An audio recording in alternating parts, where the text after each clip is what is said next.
10:43 en la República Argentina. Decíamos, les preguntamos en redes sociales ayer, no les dimos mucho margen, pero bueno, todavía pueden responder. Les preguntábamos ayer cuál había sido el hecho político del año y ustedes tenían que responder en esa secuencia de pregunta-respuesta lo que a ustedes les parecía. Hubo algunas respuestas que estuvieron dando y estuvieron brindando para que compartamos con el resto de quienes miran Marcha de Gigantes. Y acá les vamos a compartir dos, después nos vamos a meter en el resto, pero una es tuya. O sea, ya adelantamos, hacemos un 2x1 y adelantamos una de las respuestas de la mesa. Yo hice los deberes. O sea, yo sigo a Marcha de Gigantes en Instagram. Yo vi la encuesta y voté. Está muy bien. O sea, escribí lo que me parecía. Y está perfecto. Nada. ¿Y tu respuesta fue? Mi respuesta fue Trump presidente. Trump presidente. Trump, que asumió el 20 de enero de este 2025 y no la asunción, por supuesto, no es el hecho más importante de la asunción, me refiero a la presidencia, a estos meses de presidencia, que tiene que ver con que yo creo que repasamos todos los programas de Marcha de Gigantes de este año. Todos hablamos de Trump. La persona más mencionada en Marcha de Gigantes es Donald Trump. No tengo ningún tipo de dudas. Pero no hay posibilidad de que no lo sea. Bueno, pero podría ser otra cosa. Sería muy raro, es el presidente. Entonces es el presidente de una potencia global. Tiránica. De una de las principales potencias globales. Sí. La que hasta ahora vino siendo el mandamás del mundo. Sí. Podríamos haber mencionado a Xi Jinping y encima haciendo un descalabro, afuera y adentro. Bueno, por eso creo que fue lo más trascendente del año. Está muy bien. Todas las medidas que ha tomado Trump han tenido una repercusión inmensa, digo, desde los aranceles, que ha sido... Los aranceles de febrero, medida tomada en febrero de este año, o sea, ni bien asume. Bueno, pero los aranceles volvieron ahí, eso desde volvieron ya, a aparecer. pero no importa, pero fue tema de discusión y no solo tema de discusión, sino una política que terminó teniendo consecuencias inmensas, como por ejemplo, digo, no sé, el acercamiento de India a China, digo, como algunas cuestiones que me parece que son importantes. Otra persona que participó y dejó su comentario fue Agustina Flores, compañera de... Mati Marchi. No. Vamos con la de Mati Marchi, es verdad. Bueno, Mati Marchi, antiguo operador. Sí. Y productor también de Marcha de Gigantes, que dijo que flamee la bandera de One Piece. La bandera de One Piece usada por los servicios secretos para infiltrarse en las movilizaciones de México. Esa fue la... Bueno, Mati haciendo una jodita, ¿no? Claramente. Muy al estilo Mati Marchi. Muy fanático de la serie One Piece. Eso fue un evento extraño, de mínima. Eso más reciente. Sí, hace poquito. Es de los últimos meses. Se parece a Mati, de hecho, el que tiene la bandera. ¿No habrá sido Mati? Era Mati Marchi. Era Mati Marchi, no nos enteramos. Los servicios secretos. No, había viajado a México este año. Sí, me parece que era él. Bueno, siendo las 10:46 pasadas en la República Argentina, nos vamos a meter con otro continente que también vivió bastantes turbulencias este año. Y hablamos ni más ni menos que de África, un país al que este año le hemos dedicado bastante más tiempo que años anteriores. En realidad ya hace un par de años venimos abordando y siguiendo qué es lo que sucede en continente africano. Mauri tuvo mucho que ver, Mauri Piñero, antiguo compañero de Marcha de Gigantes. Pero no era buena. Obviamente, no era buena que empezamos a hablar de un continente que hasta ahora, en los medios de comunicación tradicionales sigue olvidado. Fundamentalmente, ¿por qué empezamos a hablar? También porque era algo interesante para mirar, que es lo que está sucediendo en el Sahel. Esto lo venimos diciendo siempre: Mali, Burkina Faso y Níger, con un bloque que empieza a reconfigurar la estructura y la lógica de poder dentro de África, un bloque que empieza a irradiar hacia otros lugares. Vimos las elecciones en Senegal, las elecciones en... ¿qué otros lugares fueron ahí más o menos cerca? Bueno, distintas elecciones y distintos cambios políticos en algunos países cercanos al Sahel, todos antiguas colonias francesas que de buenas a primeras y después de un largo proceso de hartazgo de los pueblos de esos lugares empezaron a decir: no queremos más a los franceses acá. Arrancaron los del Sahel, dijeron: bases no más. infiltración política o ¿cómo sería? Subordinación política a Francia, no más. Y empezaron a rajarlos. Nacionalización de empresas estratégicas, de minerales estratégicos, fomento a la agricultura nacional, al comercio. Hasta crearon un tribunal conjunto, los 3 países del Sahel. Están en proceso, obviamente están encarados estos 3 procesos por militares. Eso no es un dato menor, siempre lo señalamos. Los militares, y en la historia en general, los procesos revolucionarios han sido en general a través de algún sector de las Fuerzas Armadas que se subleva y que dice, rompamos con esto, ya no alcanza. En América Latina tenemos casos similares, como el de Hugo Chávez, que venía del sector militar más allá, y que lo primero que hace es un intento de golpe de Estado. Sí. Fracasa, asume la responsabilidad, va preso y a la vuelta sí va por el camino democrático, pero arranca con ese proceso dentro de las Fuerzas Armadas. Y así podemos hablar de Perón militar, sí. Getúlio Vargas militar, un montón de otras personas que fueron militares y que desde ese lugar asumieron.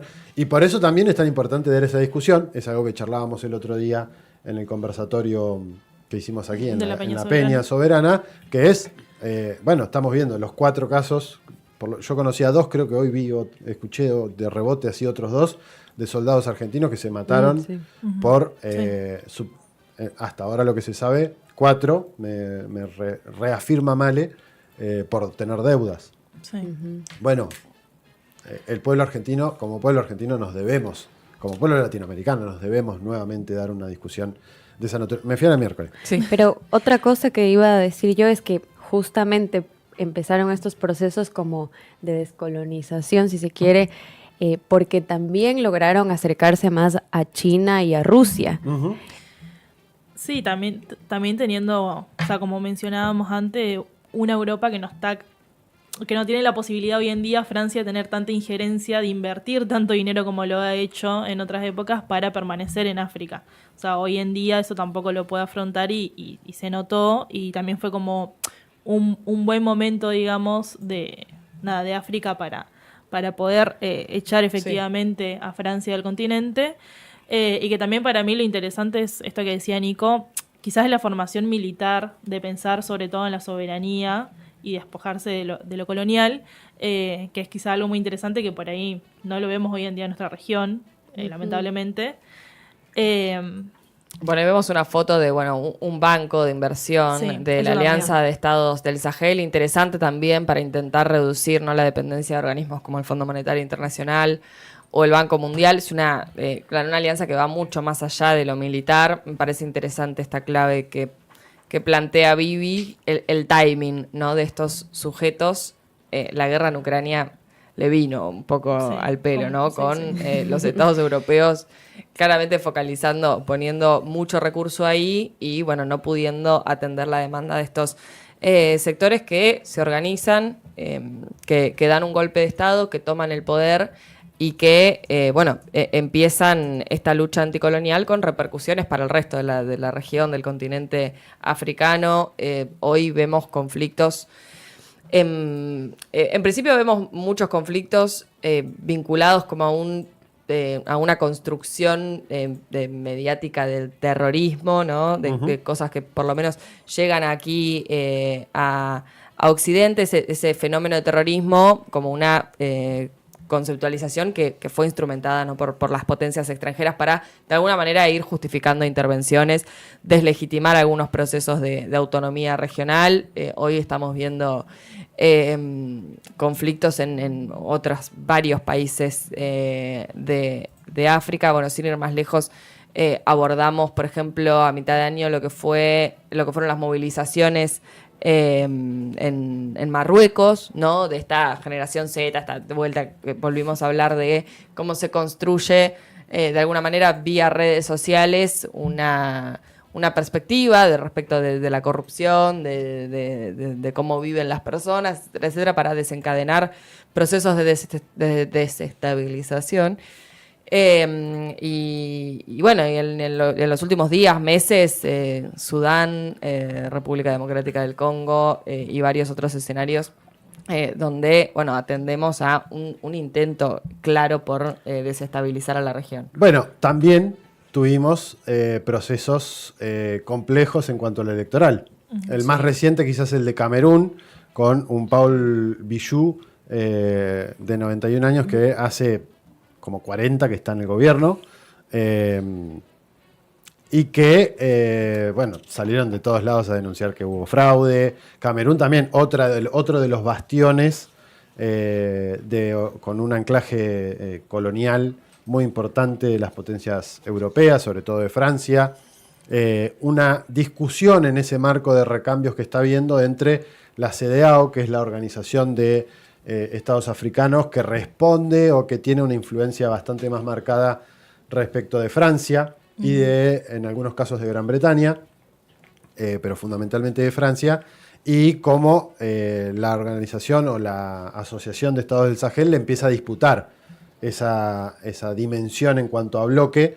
Recordemos lo que pasó con Nigeria no hace mucho tiempo, otro hecho que me parece que es muy relevante, la amenaza de Donald Trump de bombardear Nigeria o de agredir a Nigeria porque se estaba cometiendo, según Donald Trump, una masacre contra cristianos, cosa que después, si vamos a los hechos, han muerto más personas que son de origen musulmán o de religión, de alguna de las religiones más propias del continente africano, que no son de las tres grandes monoteístas, que cristianos. Y no debería importar si son cristianos, musulmanes, judíos o de qué religión sea, son personas civiles que están muriendo a costa de un conflicto que muchas veces también no se dice, pero es financiado por Occidente con estos grupos terroristas, o se los llama de esa manera, grupos terroristas, como Boko Haram en Nigeria, que es una derivación de Al Qaeda, que no dejan de ser mercenarios, en muchos casos, pagados por Occidente para desestabilizar regiones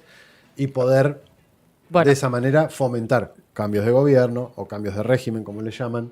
Interesante este último pie para pasar quizás a Asia Occidental, digo, sobre todo porque algo similar vimos durante todo este año en Siria, ¿no? Después de lo que fue en diciembre del año pasado el derrocamiento de Bashar al-Assad. Pero creo que uno de los grandes hitos o hechos políticos de este año fue la profundización del genocidio en Palestina. Hay algo ahí que me parece que en los últimos meses incluso nos quedó como quizás un poco fuera de agenda con un montón de otras cosas que se sucedían, pero durante gran parte del primer semestre hablábamos cotidianamente de cómo avanzaban esos intentos de negociación, truncos, lo que significó también en ese marco o el rol que ocuparon las monarquías del Golfo, con, bueno, Qatar incluso siendo bombardeado. Un aliado de Norteamérica bombardeado por Israel por ser quien promocionaba una reunión entre israelíes y palestinos. Bueno, y en ese marco, digo, me parece destacar también algo que fue interesante y que tuvo que ver con la unidad, si se quiere, de las organizaciones político-militares de la resistencia, ¿no? Algo que un Israel que buscaba dividir, sobre todo para, de alguna manera, perpetuar la ocupación, debilitar esos proyectos colectivos. Bueno, vimos intentos de organización, incluso promovidos por algunas potencias como China o Rusia. Pero bueno, esa unidad política interna frente a intentos externos e internos de división como una estrategia única de rechazo a la injerencia extranjera, creo que también fue un hecho interesante a tener en cuenta. Es algo que hay que seguir de cerca porque Estados Unidos, incluso en esta nueva estrategia de defensa, de seguridad nacional. De seguridad nacional, bueno, plantea que Asia Occidental sigue siendo un... Porque después hay una cuestión bastante concreta, vamos a hablar de Trump en un ratito, seguramente en más profundidad, pero aunque hay un sector de la MAGA que dice, bueno, no, que son estos nacionalistas, no los globalistas, que dicen, bueno, no vamos a financiar guerras en el extranjero, vamos a ocuparnos de nosotros, como eslogan general. La realidad es que en esta estrategia nacional de seguridad nacional, Estados Unidos sigue queriendo organizar el orden mundial. Está claro. Y que está clarísimo. Y en ese organizar el orden mundial y que es una contradicción con esto de bueno no seguir financiando guerras extranjeras, no seguir apoyando a determinados actores para controlar determinadas regiones. Bueno, me parece que Israel como aliado de Estados Unidos en esa estrategia de seguridad nacional sigue siendo un actor clave. Irán sigue siendo apuntado como un enemigo acérrimo a los intereses de Estados Unidos, y también hay una cuestión muy concreta en esa región vinculada a los recursos estratégicos, como sucede en África y como sucede en América Latina. Sí, también por ahí en esto que vos decías de Trump como tomando la decisión de lo que pasa en el mundo, recordemos que fue él quien el 29 de septiembre lanza este acuerdo del cese del fuego, que obviamente no fue cumplido por Israel, y eso lo vimos también.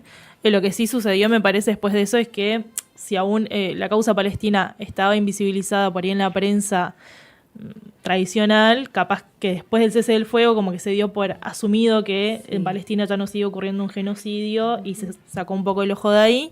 Pero también quería nombrar algo que fue muy importante que pasó este año, que fue lo de la flotilla Global Summit. Y que también, bueno, Trinchera hizo una transmisión de 3 horas en especial con entrevistas y demás de participantes e integrantes de esa flotilla el 26 de septiembre, por si también alguno la quiere volver a ver Está subida. Claro, o enterarse quizás más a fondo todavía si no termina de comprender quizás la causa palestina.